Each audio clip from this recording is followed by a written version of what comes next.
Hello दोस्तों, कैसे हैं आप लोग। मैं एहतेशाम आपके साथ और जीएच नॉलेज प्रो में आप सभी का स्वागत है। तो इससे पहले हिंदी थर्ड प्रैक्टिस टेस्ट का जो ऑब्जेक्टिव टाइप है 1 से लेकर 25 नंबर तक पार्ट 1 और पार्ट 2 26 नंबर से लेकर 50 नंबर तक जो है 2 पार्ट में डिवाइड करके इसे जो है डिस्कस कर चुका हूं। और अब हम डिस्कस करने जा रहे हैं सब्जेक्टिव पार्ट पर जो है डिस्कस करेंगे। तो आपने एग्ज़ाम में आई थिंक बेटर किया होगा, तो फिर भी जो है अपना आंसर मैच करा लें। पार्ट का जो है क्वेश्चन देखेंगे और उस पर आलोचना करेंगे। तो मेरे पार्ट 1 और पार्ट 2 के वीडियो से पता चला कि आप जो है वीडियो देख रहे हैं और कमेंट करके मुझसे पूछ रहे हैं। इसके पहला वीडियो में इतना कमेंट नहीं आ रहा, तो मैं सोच रहा था कि आप लोग देखते होंगे या नहीं देखते होंगे। तो अब मुझे पता चला आप देखते हैं, लेकिन कमेंट करने में थोड़ा सा कंजूसी कर रहे हैं और लाइक करने में भी, जैसे अब तक इस वीडियो को भी आपने लाइक नहीं किया है। तो चलिए शुरू करते हैं सब्जेक्टिव पार्ट पे। पहले देखते हैं कि निम्नलिखित सभी प्रश्नों के उत्तर दीजिए। पहला प्रश्न का प्रत्येक उत्तर 3-3 वाक्य में होना चाहिए। तो हम फटाफट आलोचना करेंगे। पहला है 1 नंबर आई देखना कि किन किन गुणों के कारण मनुष्य जो है आदर का भाजन बन जाता है। तो ये मधुर भाषण से लिया गया है। तो मैं इससे पहले भी बोला हूँ पार्ट 1 पार्ट 2 पे कि मधुर भाषण पर जो है 15-20 लाइन का एक वीडियो बनाने वाला हूँ, जिसपे आप 15-20 लाइन को याद रखें, आपको जो है कोई दिक्कत नहीं होगी। तो इसे भी वही क्वेश्चन में से एक है कि किन किन गुणों के कारण मनुष्य जो है आदर का भाजन बनता है। तो इसका उत्तर हम इस प्रकार लिख सकते हैं कि वार्तालाप की शिष्टता मनुष्य को आदर का भाजन बनाती है और समाज में उसके सफलता के लिए जो है रास्ता साफ कर देती है। और सामाजिक व्यवहार के लिए वचनों का आदान प्रदान जो है जरूरी है। और भाषा की सार्थकता उसी में है कि वो दूसरों पर यथेष्ट प्रभाव डाल सके। इसके साथ साथ और एक चीज जरूरी है कि समाज में आदमी का, मनुष्य का वेशभूषा और चाल ढाल का प्रभाव जो है समाज में पड़ता है। तो ये सारी चीज़ें मनुष्य को आदर का भाजन बनाती है। तो दूसरे क्वेश्चन पर देखते हैं। आपका दूसरा क्वेश्चन लिया गया है, देखिए ये रहीम के दोहे से लिया गया है। तो इसके पहले मैं रहीम का दोहा भी डिस्कस किया हूँ। अगर आप तक वीडियो नहीं पहुँचा, डिस्क्रिप्शन पर लिंक डाल दे रहा हूँ, आप क्लिक करके वहाँ देख सकते हैं। तो दूसरा क्वेश्चन ये है, रहीम के दोहे से लिया गया, तरुवर फल नहीं खाता सरोवर पिए ही न पान, कही रहीम संपत्ति पर काज हित संपत्ति संचय ही सुजान।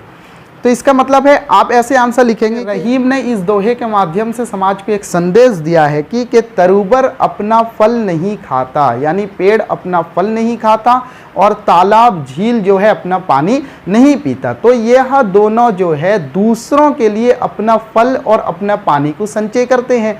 तो अतः रहीम ने यह उदाहरण देकर समझाया है कि जो सज्जन व्यक्ति होता है वो इसी तरह, जिस तरह तालाब अपना पानी नहीं पीता फिर भी पानी रखता है, और पेड़ अपना फल नहीं खाता फिर भी पेड़ में जो है फल उगते हैं। तो सज्जन व्यक्ति जो होता है ठीक इसी प्रकार अपनी संपत्ति संचय करके रखता है। संपत्ति किस लिए रखता है? कि वो दूसरों के काम में आ सके। ठीक है, तो इसके अथवा पे 2 क्वेश्चन दिया है, आप पता नहीं आप कौन सा किए होंगे।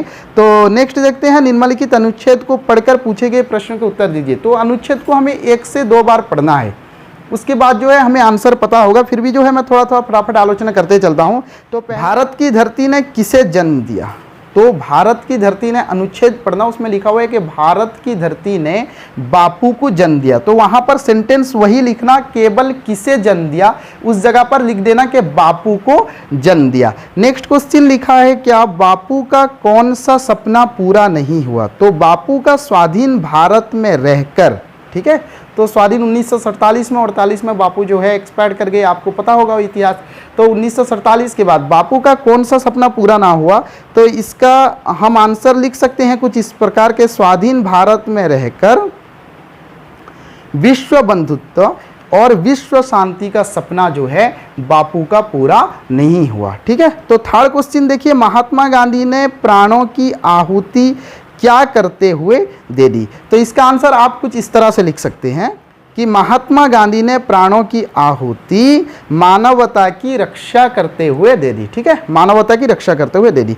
और फोर्थ देखिए, 2 नंबर का आई भी देखिए, गांधी जी ने देश की कौन सी बेड़ियां काटी? पराधीनता की बेड़ियां काटी। ठीक है, पूरे सेंटेंस को लिखना कि पराधीनता की, उस सेंटेंस में डालना कि महात्मा गांधी ने या गांधी जी ने देश की पराधीनता की बेड़ियां काटी। और फिफ्थ देखिए, भारत की प्रतिष्ठा को संसार में शीर्ष स्थान पर ले जाने की इच्छा किसकी थी? आपको पता है बापू की ही थी, ठीक है, उसको लिख देना। तो 3 नंबर डिस्कस करते हैं। ये ट्रांसलेशन दिया है और उसके और में दिया है कि निर्देश अनुसार प्रश्नों के उत्तर दीजिए। तो पहला 3 नंबर आई ट्रांसलेशन है, हरि प्रतिदिन स्कूल को जाए। हरि हर दिन स्कूल जाता है, या हर रोज स्कूल जाता है, या प्रतिदिन स्कूल जाता है, ठीक है, वेरी सिंपल है। उसके बाद से प्रतिदिन चाली स्कूल को जाए, वह हर दिन या प्रतिदिन लिखना, वह हर दिन चलकर स्कूल जाता है, ठीक है, वह प्रतिदिन या हर रोज चलकर स्कूल जाता है। तो थर्ड देखिए, तार गोटिए छोट भौणी अच्छी, उसकी तार गोटिए छोट भौणी अच्छी, उसकी एक छोटी बहन है। छोटा बहन मत लिखना क्योंकि बहन शब्द स्त्रीलिंग शब्द है, इसलिए छोटी बहन है। तो फोर्थ देखिए, से गाँव विद्यालय रे पढ़े, वह वे मत लिखना, वह, क्योंकि वे शब्द जो है बहुवचन है और एक सम्मानजनक स्थिति में भी इसका प्रयोग होता है, और वह जो है एक वचन है।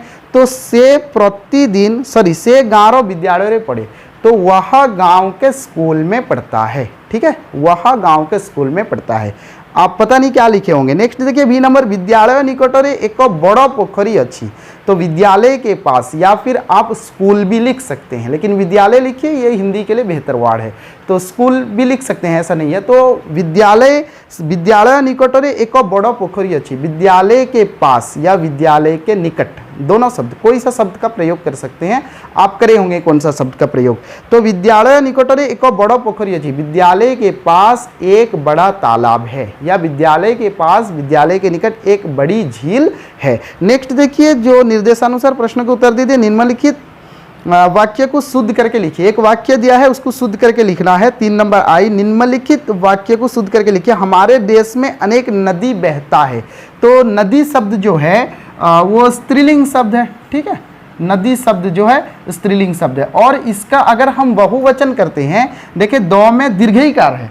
अगर स्त्रीलिंग शब्द जो होता है, दीर्घईकारांत स्त्रीलिंग शब्द को अगर हम बहुवचन करते हैं, वो दीर्घईकार क्या हो जाता है, हर्षईकार हो जाता है। जैसे नदी, नदियाँ, दो में दीर्घई है और बहुवचन में हर्षई हो जाएगा, ठीक है।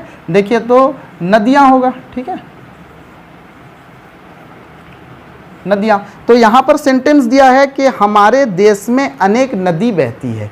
तो यहाँ होगा क्या दिया है ना, वाक्य को शुद्ध करके लिखिए। तो हमारे देश में अनेक नदियाँ बहती हैं, ठीक है। तो यहाँ पर हैं होगा, क्योंकि एक वचन क्या होता है बहुवचन में हैं होता है, ठीक है। तो हमारे देश में अनेक नदियाँ बहती हैं। दूसरा नंबर देखिए, 3 नंबर का रेखांकित शब्द का लिंग बदलकर वाक्य को फिर से लिखिए। जंगल में मोर नाच रहा है। तो एक शब्द दिया है मोर, आपको पता है मोर का मतलब। तो यहाँ दिया है जंगल में मोर नाच रहा है, मोर के नीचे अंडरलाइन है, यानी इसका जो है लिंग बदलना है, यानी पुल्लिंग शब्द है स्त्रीलिंग बनाना है, या फिर स्त्रीलिंग शब्द है पुल्लिंग बनाना है। आप लिंग वचन में बिल्कुल यहाँ पर कभी कभी देता है कि मोर शब्द, जैसे दिया है कि मोर शब्द का जंगल में मोर नाच रहा है, और इसका हमें क्या करना है ना, लिंग बदल कर लिखना है। कभी कभी दिमाग में आ जाता है कि वचन बदलना है, वहीं गलती हो जाती है। लिंग बदलना है तो मोर का जब स्त्रीलिंग रूप करते हैं तो ये होता है मोरनी, ठीक है। तो मोरनी, तो जंगल में मोरनी नाच रही है। यहाँ मोर के लिए प्रयोग हुआ था एक वर्ड रहा, तो यहाँ पर मोरनी है तो इसके लिए होगा रही। तो जंगल में मोरनी नाच रही है। तो फोर्थ देखिए, निर्माण शब्द का थर्ड देखिए, रेखांकित शब्द का वचन बदलकर। अब आया वचन बदलना।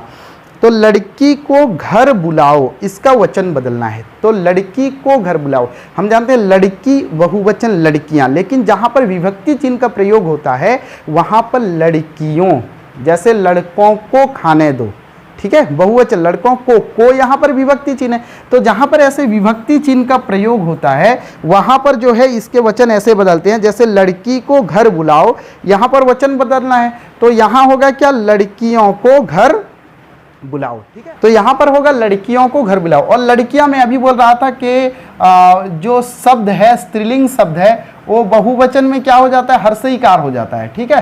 तो लड़कियों को घर बुलाओ, एक वचन में कौ में दीर्घईकार होता है लड़की, और बहुवचन होते ही वो क्या हो जाता है ना, दीर्घईकारांत स्त्रीलिंग शब्द जो है बहुवचन में हर्षईकार हो जाता है। और नेक्स्ट देखिए क्या दिया है, निर्माण शब्द का प्रयोग करके एक वाक्य बनाना है, निर्माण, ठीक है। तो हम जैसे कविता में एक पढ़े थे नीड़ का निर्माण, या ऐसे कुछ कविता में था जे प्रलय की निस्तब्धता से प्रलय का दुख जो होता है निर्माण के सुख में दब जाता है। हम कोई सा वाक्य लिख सकते हैं, जैसे निर्माण से हमें सुख मिलती है, हमें नवनिर्माण का, जैसे भारतीयों ने नवनिर्माण का बीड़ा उठाया, तो निर्माण लगाकर आप कोई सा भी वाक्य लिख सकते हैं। तो कोष्टक में से, और लास्ट क्वेश्चन है, कोष्टक में से सही शब्द चुनकर लिखिए। मधुसूदन ने इतिहास डैश। तो मैं इससे पहले कई वीडियो पे बता चुका हूँ कि इतिहास शब्द जो है, जैसे जितनी भाषा है, अगर हम हिंदी बोलें, अंग्रेजी बोलें, उर्दू बोलें, वो ये सब भाषा जो है वो स्त्रीलिंग शब्द है, लेकिन हम इतिहास बोलते हैं, मैथमेटिक्स बोलते हैं, साइंस बोलते हैं, ये पुल्लिंग शब्द है। तो मधुसूदन ने इतिहास पढ़ी होगा या पढ़ा होगा, क्योंकि इसके अनुसार जो है क्रिया होती है कर्म के अनुसार, ठीक है। तो मधुसूदन ने इतिहास पढ़ा। तो और एक बात लास्ट में आपको बता देना चाहूँ, आप 1 मिनट धैर्य रखकर सुने कि आप क्लास 10 पर हिंदी के विद्यार्थी हैं, हिंदी देख रहे हैं, सिर्फ 1 मिनट लूँगा आपका। तो आप +2 में भी, अक्सर कॉलेज में ये होता है, हिंदी के लेक्चर कमी होने की वजह से बच्चे जो है यहाँ पर हिंदी लेते हैं, फिर स्टूडेंट वहाँ जाकर क्या करते हैं, अपना ट्रैक चेंज कर देता हूँ। +2 में आपको मैं जो है लाइव क्लास लेने तैयार हूँ, और उसके साथ साथ ऐसे ऑफलाइन में वीडियो भी आपका +2 का डालता रहूँ। तो कोशिश यही कीजिएगा +2 पे हिंदी लेने के लिए। तो वीडियो को यहीं समाप्त करते हैं, फिर मिलते हैं और एक मिलते हैं। जय हिंद।